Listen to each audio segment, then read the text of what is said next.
What's up sa inyo mga pare ko? It's your boy Mixeriano nga naman nga pala to. So for today nga is January 1, 2026. Yup, bagong taon na. Pero bago ako simulan ng taon na to, may gusto lang ako balikan sa nakaraang taon. Siyempre, hindi yung mga malulungkot na araw, kundi yung mga video ko na hindi ko nabigyan ng hustisya. Oo, naging tamad ako sa isang bagay na hilig ko. Pero, hindi ako tumigil mag-take ng mga video. Kaso, sa pag-i-edit nito, doon ako natalo. Napakaraming magandang mga pangyayari, bonding, lugar, tanawin ang aking narating kasama ng aking asawa na itong mga nakaraang taon. Kaya ngayon, ay bibigyan ko sa inyo ng hustisya.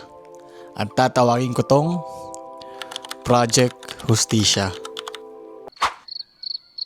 Maganda ka yan. Gawin natin English. Ano nga ba English ng hustisya?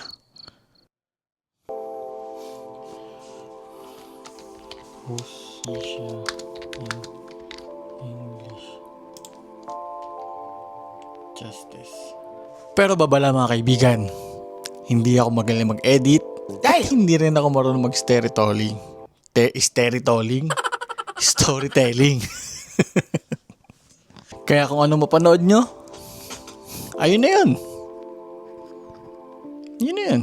Pero yun na nga guys, isa lang inihiling ko sa inyo. Suporta.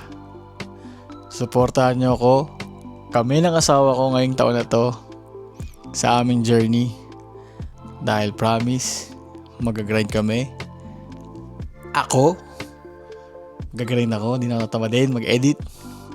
And also, yun lang. Suporta lang ninyo ang aming kailangan at ipaalala nyo sa amin kung ano nga bang purpose namin. Suportahan nyo kami kahit anong mangyari guys. Kahit anong mangyari.